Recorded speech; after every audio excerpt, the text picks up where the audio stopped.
30th May 2024, something interesting happened. Israel announced a massive victory. Reason: IDF had gained control over the crucial Philadelphi Corridor. Israel now controls the land. One of the reasons the latest round of ceasefire talks failed is Israel's refusal to withdraw its forces from the Philadelphi Corridor. But what is the Philadelphi Corridor? The Philadelphi, or Salahuddin Corridor, is a 14 kilometers long narrow strip along the Gaza Strip's border with Egypt. It serves as a buffer zone, as per the Israeli-Egyptian Camp David Treaty of 1979, acting as a dividing line between Palestine and Egypt. Following the treaty, Israel maintained control over the corridor until 2005, when Palestinians reclaimed authority of Gaza. Almost 20 years later, why is the Philadelphi Corridor, again, a bone of contention?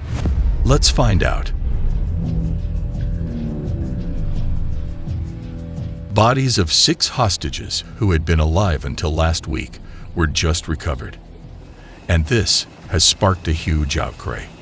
Local media outlets have reported multiple times since May 2024 that Mossad has urged Israel to temporarily withdraw from the Philadelphi Corridor if that would bring back between 18 to 30 hostages. The Jerusalem Post and other outlets have also reported that Israeli Defense Minister Yoav Gallant and the IDF High Command favor a deal, including temporarily withdrawing from the corridor to get some of the hostages back. However, reports have also claimed that Mossad Director David Barney supported Prime Minister Benjamin Netanyahu's position not to withdraw from the corridor. Netanyahu is under the greatest domestic pressure in Israel to compromise. Israeli defense establishment looks split, even though IDF wants the Mossad on its side, so they can present a united professionals front versus a political front.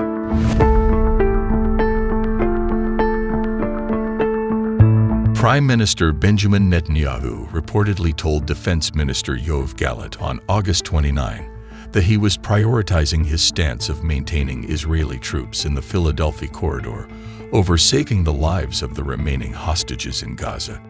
The stance was shared during a heated security cabinet meeting during which Netanyahu had the top ministerial body vote to approve a series of maps drawn up by the IDF. The maps show how Israel aims to keep its troops deployed in the 9-mile narrow stretch of the Philadelphi Corridor during the first 6-week phase of the hostage ceasefire being negotiated. According to a transcript from the meeting leaked to Channel 12 a day later, on August 30, the ministers had not been briefed before the meeting that they would be holding a vote on the IDF maps. Gallant demanded to know why it was necessary. A fuming Netanyahu then banged his hands on the table, demanding an immediate vote on his Philadelphia maps. Meanwhile, Mossad spy agency director David Barney retorted, saying there was no logic to this vote, as currently the negotiations were focused on other issues and not on the Philadelphia Corridor.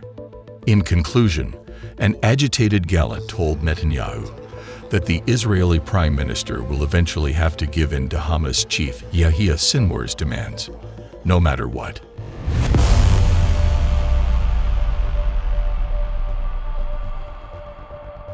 The takeover of the Philadelphi Corridor is a strategic turning point in the campaign in Gaza. It can be said, without exaggeration, that the Philadelphi Corridor was Hamas' strategic depth, city of refuge, and granary, all at the same time. It was the central anchor for everything within the Hamas administration in the Gaza Strip. As long as it was active, the Philadelphi Corridor and the area adjacent to it would function as Hamas' city of refuge. Now, the faucet is turned off.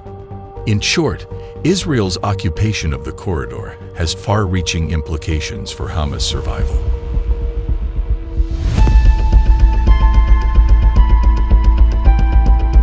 Senior Israeli officials had set control of the Philadelphi Corridor as a military objective. Hamas had dug tunnels beneath the strip, some wide enough for trucks, according to military experts, and used them to smuggle weapons and personnel into Gazan territory. Unless the tunnels were blocked, Hamas could rebuild its military capacity after the war. Reports and experts claim that this is one of the biggest reasons why Hamas wants it back, and Israel won't give it back, even if that means sacrificing some Israeli hostages.